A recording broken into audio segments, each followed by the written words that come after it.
الشيطان الرجيم بسم الله الرحمن الرحيم حاميم تنزيل الكتاب من الله العزيز الحكيم۔ السلام علیکم ورحمۃ اللہ وبرکاتہ۔ خواتین حضرات، حامیم قرآن کا 26واں پارہ ہے۔ اس میں پہلے سورہ احقاف ہے، پھر اس کے بعد سورہ محمد، سورہ فتح اور سورہ حجرات، پھر سورہ قاف، پھر سورہ زاریات کا کچھ حصہ۔ ہم پہلے 5 سورتوں پر ان کے مضامین پر بات کریں گے۔ سورہ زاریات کا ایک چھوٹا سا حصہ ہے جس پر ہم کل بات کریں گے۔ سب سے پہلے سورہ احقاف ہے، یہ مکی صورت ہے، پھر اس کے بعد مدنی صورتیں ہیں، پھر مکی صورت ہے۔ اس صورت میں اللہ تبارک و تعالیٰ نے توحید کی نشانیاں پیش کی ہیں، جس طرح سے پچھلے پارے میں بھی ہم نے دیکھا، اور اس میں اللہ تبارک و تعالیٰ نے بتایا کہ تمہارا یہ جو خیال ہے کہ نعوذ باللہ خدا تعالیٰ کے ساتھ کچھ اور بھی شریک ہیں، تو بتاؤ کہ آسمان میں کس جز کو انہوں نے پیدا کیا، یا زمین کے کس حصے کو انہوں نے پیدا کیا، بتاؤ۔ اور اس کا 2 طریقہ ہمیشہ قرآن اختیار کرتا ہے، یا تو عقلی دلیل دو کہ یہ پوری زمین کسی اور نے بنائی، یہ پہاڑ ایک الگ خدا نے بنایا، یا اس پورے آسمان میں سورج کو کسی اور نے بنایا، چاند پر کسی اور کا حکم چلتا ہے، یا تو عقلی دلیل دو، یا کوئی نقلی دلیل، تمہارے پاس کوئی کتاب موجود ہو تو لے آؤ۔ دونوں دلائل نہیں لا سکتے۔ توحید فطرت کی آواز ہے۔ پھر اس کے بعد نوجوانوں کو اس میں ایڈریس کیا گیا اور بتایا گیا کہ ماں باپ ہیں جو بڑی مشقت کے ساتھ پالتے ہیں۔ ماں مشقت کے ساتھ حمل کا بوجھ اٹھاتی ہے، مشقت کے ساتھ وضع حمل کرتی ہے، مشقت کے ساتھ دودھ پلاتی ہے۔ اس میں 30 مہینے لگ جاتے ہیں۔ ان کے ساتھ حسن سلوک کرنے کی تعلیم دی گئی، اور جب بڑے ہو جائیں تو ان کی باتوں کو ماننے کی تعلیم دی گئی۔ مگر بعض بچوں کا طریقہ الگ ہوتا ہے، ماں باپ کی باتوں کو مانتے اس لیے کہتے ہیں یہ اساطیر الاولین ہیں، یہ پرانے زمانے کی باتیں ہم نہیں ماننا چاہتے۔ جب وہ توحید کی دعوت دیتے ہیں تو بعض نوجوان تھے جو اس زمانے میں شرک پر آمادہ تھے، تو اللہ تعالیٰ نے انہیں ایڈریس کیا اور بتایا کہ تمہارے ماں باپ تو دعا کرتے تھے، ربی اوزعنی ان اشکر نعمتک التی انعمت علی وعلی والدی وان اعمل صالحا ترضاہ واصلح لی فی ذریتی انی تبت الیک وانی من المسلمین۔ یہ دعا ان کی تھی کہ بچوں کو بھی صالح بنا اور وہ خود بھی خدا تعالیٰ کے راستے پر رہیں۔ پھر اس کے بعد کہا کہ تم آنکھوں کو استعمال کرو، کانوں کو استعمال کرو، قلب کو استعمال کرو، عقل کو استعمال کرو۔ تم اگر اس دعوت کو قبول نہیں کرتے تو کوئی بات نہیں۔ جنات کا ایک گروہ گزر رہا تھا، جب اس نے نبی کریم صلی اللہ علیہ وسلم سے قرآن کی دعوت کو سنا تو اس گروہ کے لوگوں نے کہا کہ خاموش ہو جاؤ، موسیٰ کے بعد پہلی بار ہم ایک اس طرح کی کتاب سن رہے ہیں۔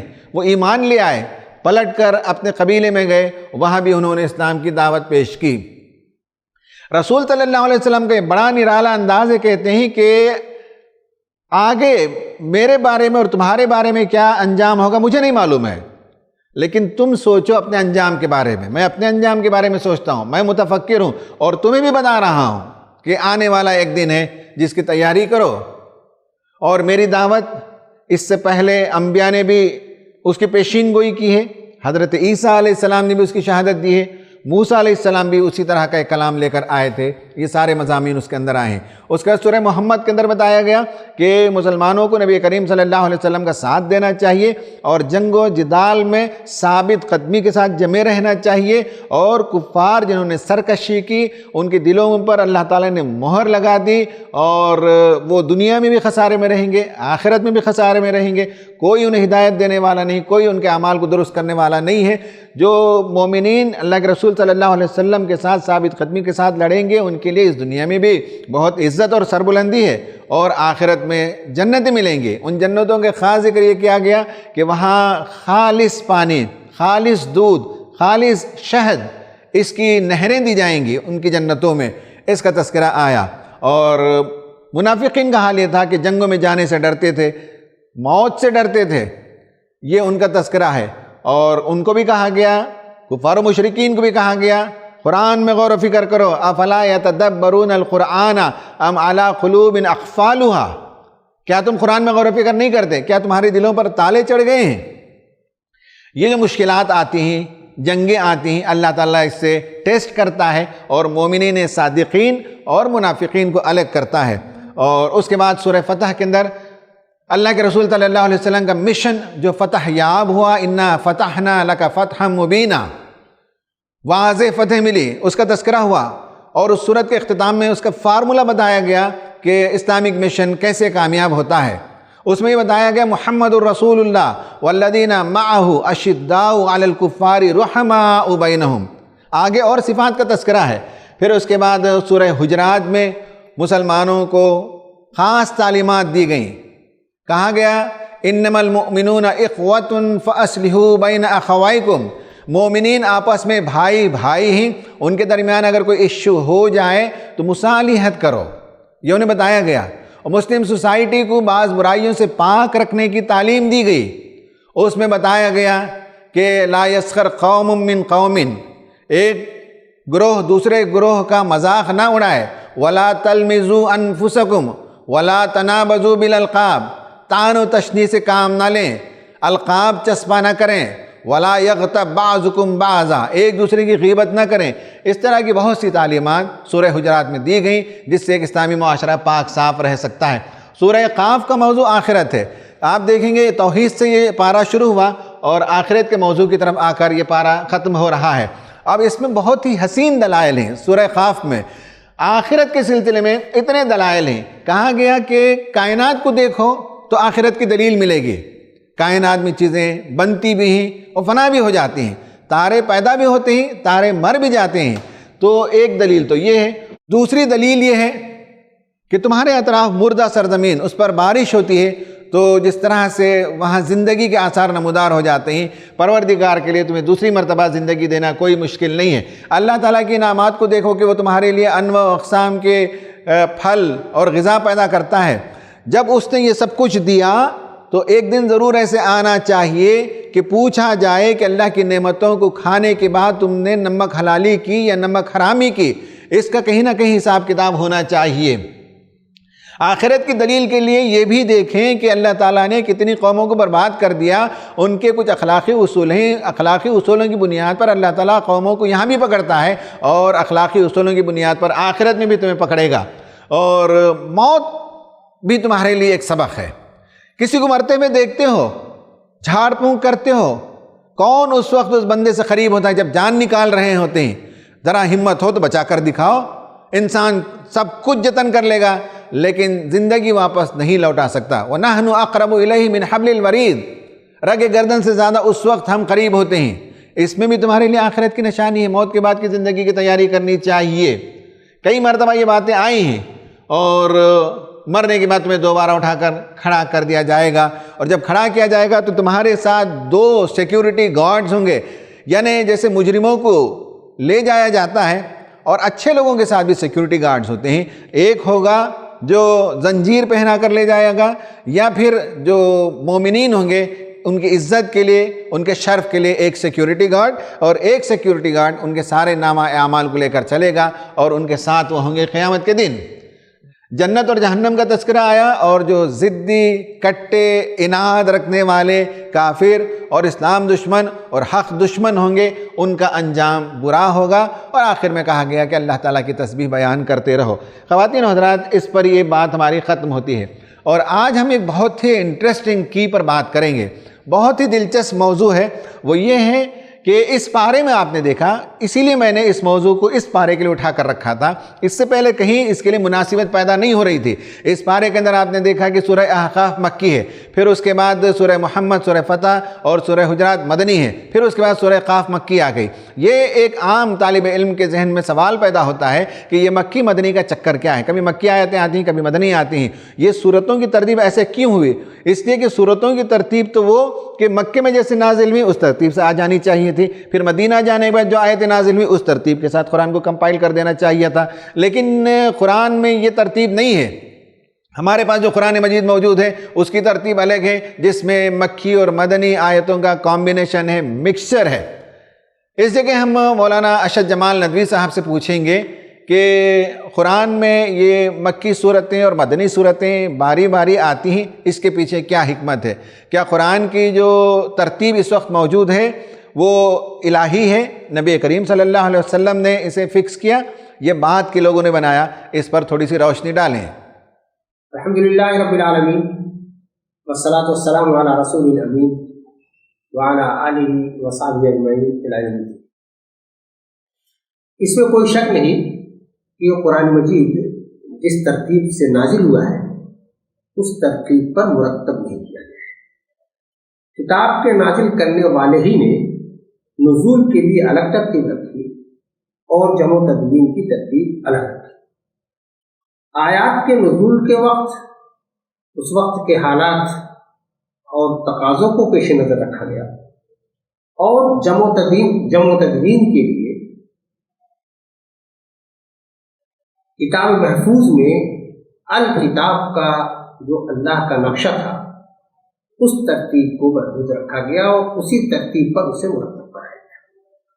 روایات میں بہت صراحت سے یہ بات آئی ہوئی ہے کہ جب بھی کوئی وحی نازل ہوتی اللہ کے رسول صلی اللہ علیہ وسلم اسے سماعت فرماتے، یاد کرتے، کاتبین وحی کو بلاتے، اسے نقل کراتے اور اسی وقت مقام کی تعین فرماتے کہ یہ آیت فلاں آیت سے پہلے فلاں آیات کے بعد رکھی جائے گی، فلاں سورہ میں رکھی جائے گی، اس سورے کا مقام یہ ہوگا، اس سورے کا مقام یہ ہوگا۔ گویا نزولی ترتیب نازل ہونے کے بعد ہی کتاب لوح محفوظ کی جو ترتیب تھی اس ترتیب پر وقت کے ذریعے ہی اللہ کے رسول صلی اللہ علیہ وسلم اسے مرتب کرا دیا کرتے تھے۔ چنانچہ رسول پاک صلی اللہ علیہ وسلم سے نمازوں میں جو تلاوت منقول ہے، حضرت جبریل علیہ السلام کے ساتھ قرآن مجید کا جو دور منقول ہے، سب اسی ترتیب پر ہوتا تھا، جس ترتیب پر قرآن مجید کے مصحف مرتب ہوا اور جو ترتیب آج ہمارے درمیان موجود ہے۔ ہم لوگ آج جب قرآن مجید کا مصحف اٹھاتے ہیں تو ابتدائی 10 پاروں میں ہم یہ پاتے ہیں کہ زیادہ تر مدنی آیات اور صورتیں ہیں۔ اگر ہم امپارہ کا مطالعہ کرتے ہیں تو اس میں زیادہ تر مکی صورتیں ہیں۔ ابتدائی 10 پاروں میں سورہ فاتحہ، سورہ انعام، سورہ اعراف کو چھوڑ کر کے سب مدنی ہیں، اور پارے ہم میں 37 صورتوں میں صرف سورۃ البینہ، سورۃ الزلزال اور سورہ نصر کو چھوڑ کر کے سب مکی ہیں۔ تو گویا یہ جو ترتیب ہے یہ توقیفی ترتیب ہے، اللہ کی طرف سے ہے، اور اللہ کے رسول صلی اللہ علیہ وسلم نے یہی ترتیب مقرر فرمائی۔ اس ترتیب کا ذکر قرآن مجید میں بھی ہے، جہاں اللہ تعالیٰ نے قرآن مجید میں یہ کہا اِنَّا نَحْنُ نَزَّلْنَا الذِّكْرَ وَإِنَّا لَهُ لَحَافِظُونَ، اس ذکر کو، اس قرآن کی کو ہم محفوظ رکھیں گے، اس کی حفاظت ہمارے ذمہ ہے۔ وہیں اللہ تعالیٰ نے دوسری جگہ یہ ارشاد فرمایا اِنَّا عَلَيْنَا جَمْعَهُ وَقُرْآنَهُ، اس کی جمع و تدوین بھی ہمارے ذمہ ہے۔ اور یہ الکتاب ہونے کا فکری تقاضا بھی تھا کہ کتاب ہر طرح سے کامل و مکمل ہو اور وہ من جانب اللہ ہو۔ اگر اس میں کسی چیز کا کوئی اختیار بندے کو ہوتا تو کوئی بھی بندہ وہ کمال پیدا نہیں کر سکتا جو کتاب کا خالق و مالک پیدا کر سکتا۔ پھر الکتاب کی کو قرآن مجید میں اللہ تعالیٰ نے قرآن کو متعدد جگہوں پر الکتاب کہا ہے۔ الکتاب کا مطلب تمام کتابوں سے اعلیٰ اور ارفع، تمام کتابوں کا فائدہ، پوری کتاب کیا کتاب کے کسی جز کی بھی کوئی نظیر نہ پیش کر سکے۔ اس طرح سے قرآن مجید نے کئی مرتبہ چیلنج بھی دیا۔ تو اس کتاب کی یہ خاصیت تو لازماً ہونی چاہیے کہ اس کے الفاظ، اس کی آیات، اس کے مضامین، اس کی صورتیں جامع ہوں، مربوط ہوں، ایک دوسرے سے گتھی ہوئی ہوں، اور ان کا اپنا پورا ایک نظام ہو۔ الکتاب کی خاص خصوصیات میں سب سے بڑی خصوصیت یہ ہے اور اس کا بڑا معجزہ یہ ہے کہ پوری کتاب 114 صورتوں میں بٹی ہونے کے باوجود، ہزاروں آیتوں میں تقسیم ہونے کے باوجود بہت منظم اور مربوط ہے، اور اس کا ایک بہترین اندرونی جامع نظام ہے۔ جہاں تک نزولی ترتیب کا سوال ہے، الحمدللہ وہ معلوم اور محفوظ ہے، اور اس کی حفاظت کا بھی صحابہ کرام کے دور سے لے کر اب تک اہتمام کیا جاتا رہا ہے۔ اس کی وجہ یہ ہے کہ اس نزولی ترتیب کا بھی فہم قرآن میں اہم کردار ہے۔ آیات کا تاریخی پس منظر کیا ہے، احکام جو تدریج کے ساتھ نازل ہوئے اس کی حکمت کیا ہے، جو کچھ آیات پہلے نازل ہوئیں، کچھ آیات بعد میں نازل ہوئیں اور احکام بدل گئے ناسخ و منسوخ میں، ان مسائل کو جاننے کے لیے نزولی ترتیب کا اور اس پس منظر کا جاننا ضروری ہوتا ہے۔ اس لیے وہ چیزیں محفوظ رکھی گئیں اور مفسرین اس سے برابر استفادہ کرتے ہیں۔ نزولی ترتیب اور قرآنی ترتیب دونوں کی حقیقت واضح ہونے کے باوجود ماضی قریب میں دیکھا گیا ہے کہ مستشرقین نے اسے قوم میں انتشار اور قرآن کا اعتبار ختم کرنے کا آلہ بنایا۔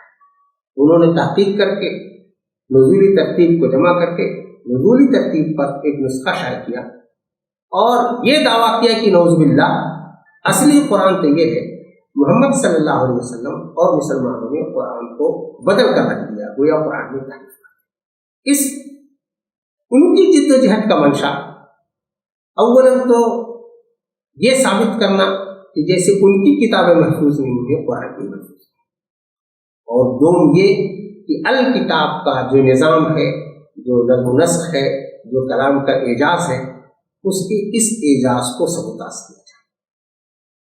مستشرقین کی یہ کوششیں کامیاب نہیں ہوئی، دنیا میں کسی نے اسے قبول نہیں کیا، اور اللہ کی طرف سے قرآن مجید کی جو ترتیب اللہ کے رسول صلی اللہ علیہ وسلم کو بتائی گئی اور جس ترتیب پر قرآن مجید کو آپ نے مرتب فرمایا، وہی ترتیب دنیا بھر میں رائج ہے اور اسی کا اعتبار ہے، اور اسی ترتیب سے تلاوت ہوتی ہے، اسی ترتیب سے اس کی حفاظت کی جاتی ہے، اور وہی ترتیب قابل اعتبار ہے، اور ہم سب لوگوں کو اس پر بہت اطمینان کرنا چاہیے۔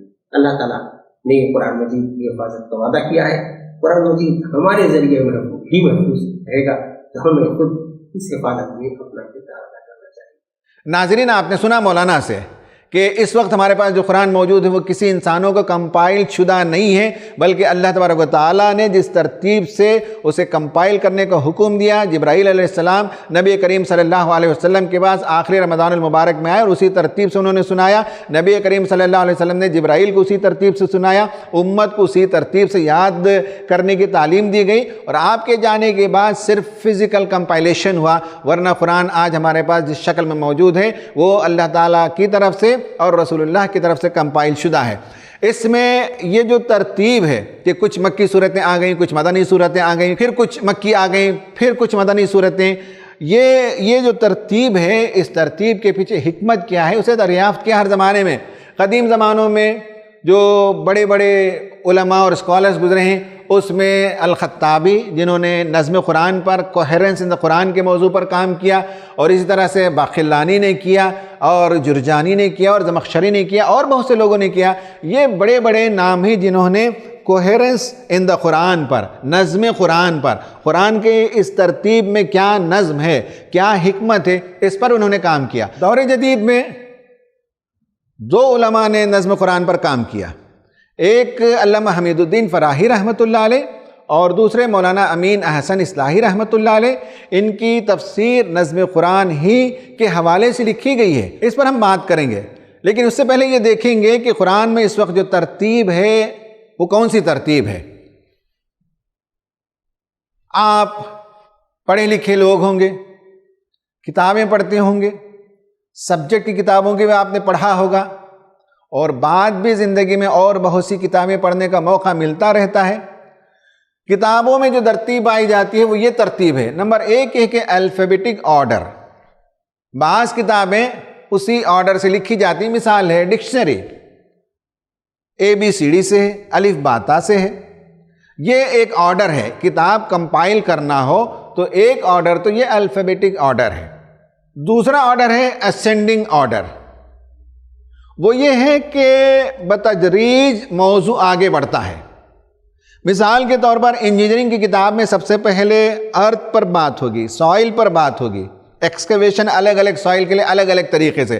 پھر فاؤنڈیشن پر بات ہوگی، پتھر کے فاؤنڈیشن، اینٹ کے فاؤنڈیشن، کانکریٹ کے فاؤنڈیشن، اسٹیل کے فاؤنڈیشن.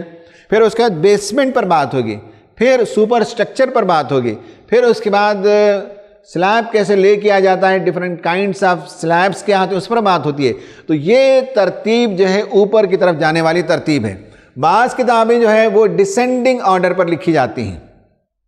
جیسے میں نے بتایا کہ بعض کمپائلڈ کتابیں ہوتی ہیں جس میں بڑے مضامین پہلے لیے جاتے ہیں اور آخر میں چھوٹے مضامین کو رکھا جاتا ہے. یہ بھی ایک طریقہ ہوتا ہے. سیکوینشل آرڈر، بعض کام سیکوینس میں ہوتے ہیں. یعنی یہ کہ فقہ کی کتاب آپ دیکھیں گے تو سب سے پہلے طہارت کا ذکر ملے گا، غسل، وضو، اس کے بعد نماز، اس کے بعد روزہ.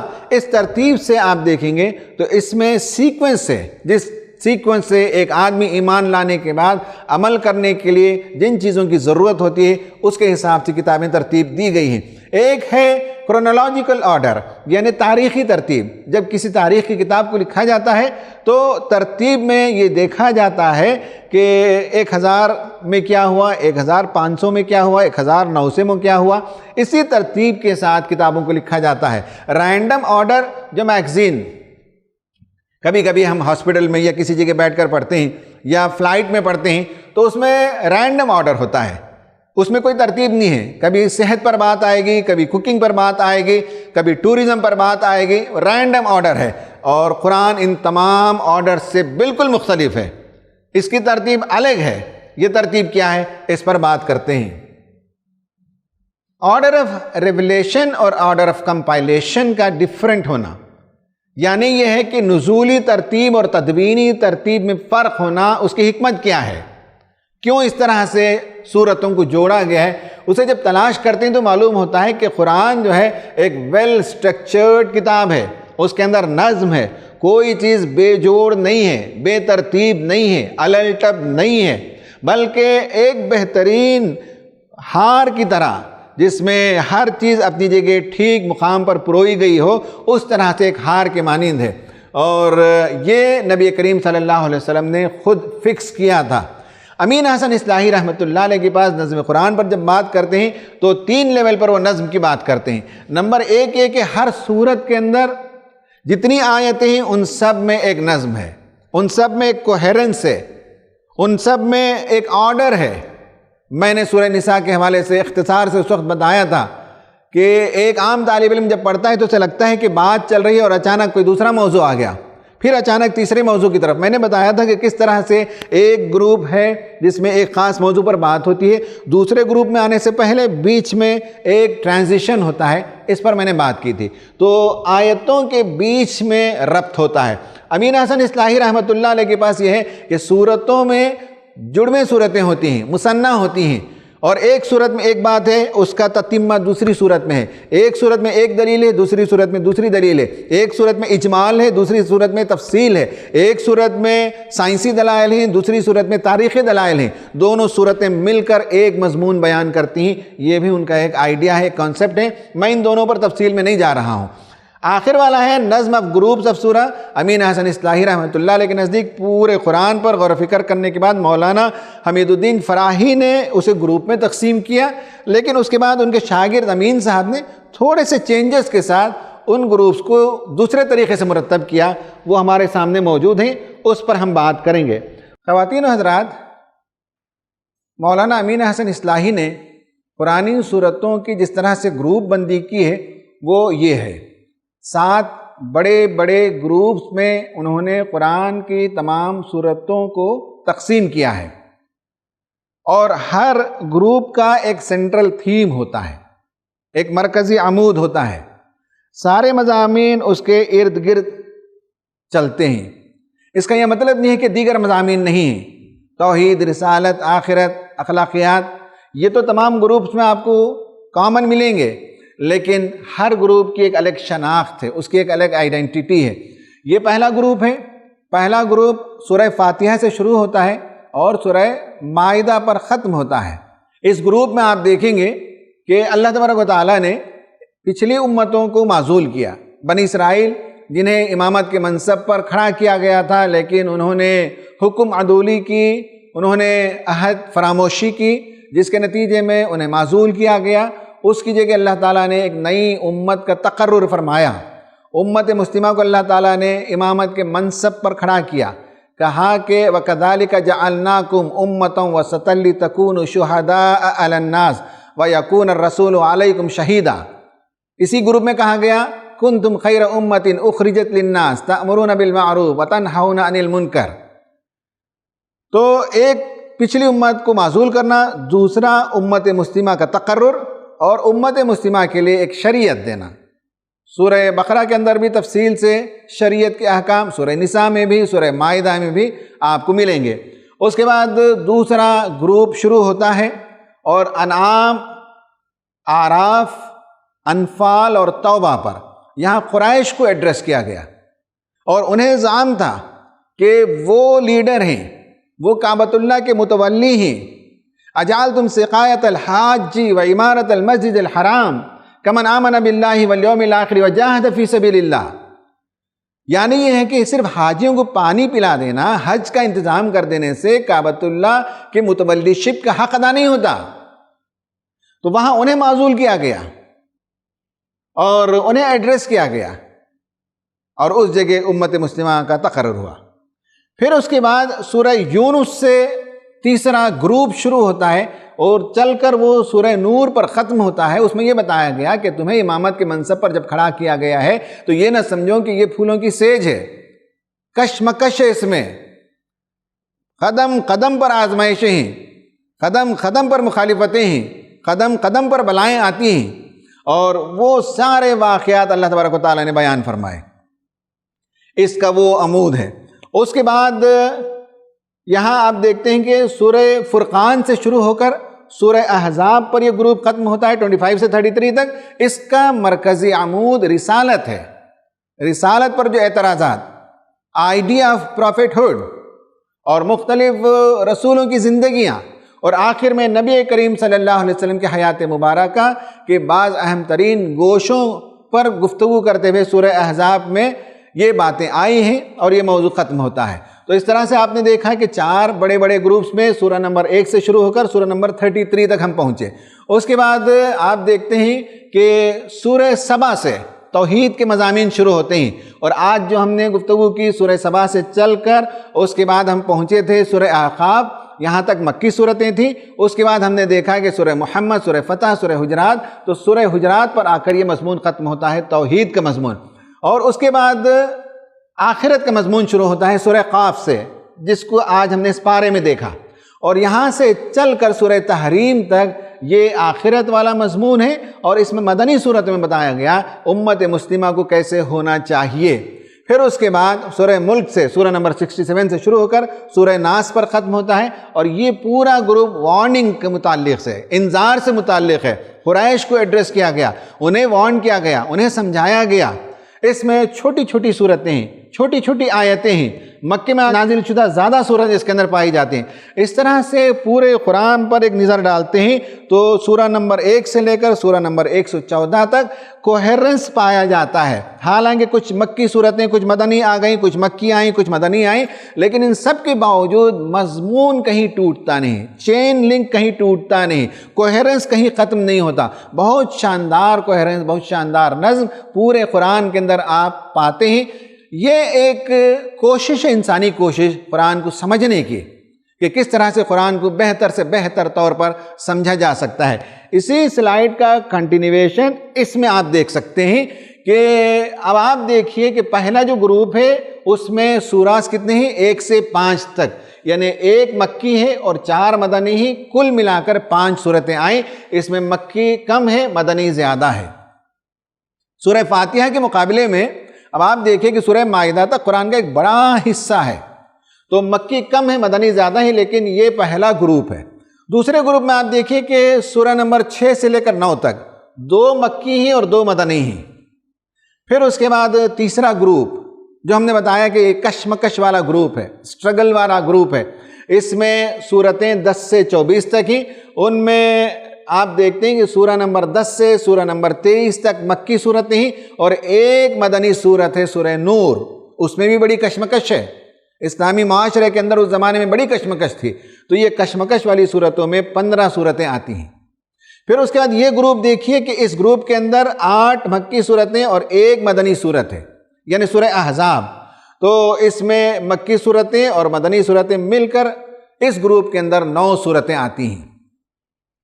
پھر اس کے بعد توحید والا گروپ ہے، اس میں آپ دیکھیں 34 سے 46 تک مکی صورتیں، 47، 48، 49 جس پر آج ہم نے گفتگو کی، 3 مدنی صورتیں، 13 + 3 16 صورتیں یہاں ہو گئیں۔ پھر اس کے بعد آج ہم نے سورہ قاف شروع کیا اور آگے صورتیں چلتی ہیں، تو اس میں 50 سے لے کر 66 تک مکی اور مدنی صورتوں میں 50 سے 56 تک مکی ہیں، اور اس کے بعد 57 سے 66 یعنی 7 + 10 کل 17 صورتیں اس میں آتی ہیں۔ اور آخر میں یہ جو لاسٹ گروپ ہے، انذار والا گروپ، وارننگ والا گروپ، اس گروپ میں آپ دیکھ سکتے ہیں کہ 67 سے 109 تک مکی صورتیں ہیں اور 110 سے 114 تک مدنی صورتیں ہیں۔ اس میں تھوڑا سا اختلاف ہے مولانا امین احسن اصلاحی رحمۃ اللہ علیہ اور دیگر مترجمین اور مفسرین کے پاس کہ کون سی صورت مکی ہے، کون سی صورت مدنی ہے، اس میں تھوڑا سا اختلاف ہو سکتا ہے۔ یہ سب انسانی کوششیں ہیں قرآن کو بہتر سے بہتر طور پر سمجھنے کے لیے، جن کیز پر ہم بات کر رہے ہیں ان میں سے ایک بہت امپورٹنٹ کی ہے نظم قرآن کو سمجھنا، کوہیرنس کو سمجھنا۔ تو اس میں بعض چیزیں اگر سمجھ میں نہ آئیں تو مزید گہرائی سے مطالعہ کرنے کے مواقع ہیں۔ تو اس طرح سے یہ 7 گروپس، اس میں آپ نے دیکھا کہ کس طرح سے بیوٹیفلی کمبینیشن ہے، اور شروعات میں مکی کم اور آخر میں مکی زیادہ۔ یہاں مدنی صورتیں بہت زیادہ ہیں، یہاں مدنی صورتیں بہت کم ہی والیوم کے حساب سے۔ تو یہ ایک حسین طریقے سے سورہ فاتحہ سے شروع کر کے سورہ ناس پر قرآن ختم ہوتا ہے۔ سورہ فاتحہ وہ اللہ تعالیٰ سے مدد چاہنے والی صورت ہے، اور سورہ ناس اللہ تعالیٰ سے پناہ چاہنے والی صورت ہے۔ یعنی قرآن کی شروعات میں آپ اللہ تعالیٰ کی مدد چاہتے ہیں اور اس کی مدد کے سہارے پورا قرآن پڑھتے ہیں اور قرآن کے مطابق زندگی بسر کرتے ہیں، قدم قدم پر آپ کو مسائل درپیش ہوتے ہیں۔ تو آخر میں بتایا گیا کہ پورا قرآن پروٹیکٹڈ ہے، یعنی اللہ کی مدد اور اللہ تعالیٰ کی پناہ۔ آخری 2 صورتوں میں اللہ تعالیٰ کی پناہ چاہنے کی تعلیم دی گئی ہے۔ اس طرح سے یہ قرآنی مضامین کو سمجھنے میں بہت ہی مددگار ہے کوہیرنس کا علم۔ خواتین و حضرات، آخری سلائیڈ پر آتے ہیں اور ایکٹیویٹی پر نگاہ ڈالتے ہیں۔ Do you contribute to the strengths اور weaknesses of the organisation you belong to? آپ جس ادارے میں، جس گروپ میں، جس تنظیم میں، جس جماعت میں، جہاں بھی کام کرتے ہیں، وہاں آپ اس ادارے کے لیے تقویت کا باعث ہیں، یا آپ کے نتیجے میں تنظیم کے اندر عزم حلال پیدا ہو رہا ہے، کمزوری پیدا ہو رہی ہے؟ یہ آپ کو سوچنا ہے۔ Are the teachings of Hujurat being implemented under your leadership؟ سورہ حجرات میں اسلامی سوسائٹی کو کیسے ہونا چاہیے بتایا گیا۔ سب سے بنیادی یونٹ تو گھر ہے، آپ کا اسکول ہے، آپ کے ادارے ہیں، آپ کی تنظیم ہے۔ کیا وہاں سورہ حجرات کی ان آیتوں کے مطابق عمل ہوتا ہے؟ Mark the group in your personal Quran, Quran کو کھولیے اور اس میں جو گروپس میں نے بتائیں اس طرح سے مارک کیجئے، پھر اس کے بعد قرآن کا مطالعہ کیجئے، تو دیکھیے کہ قرآن مجید کی آیتوں کا مفہوم کتنے آسانی سے سمجھ میں آنے لگتا ہے۔ اللہ تعالیٰ سے دعا ہے کہ اللہ تعالیٰ ہمیں ان گروپ کے علم کو سمجھنے کی توفیق عطا فرمائے، اور قرآن کو سمجھنے کے لیے جن جن علوم کی ضرورت ہے ان سب کو حاصل کرنے کی توفیق عطا کرے۔ آمین۔ وآخر دعوانا ان الحمد للہ رب العالمین۔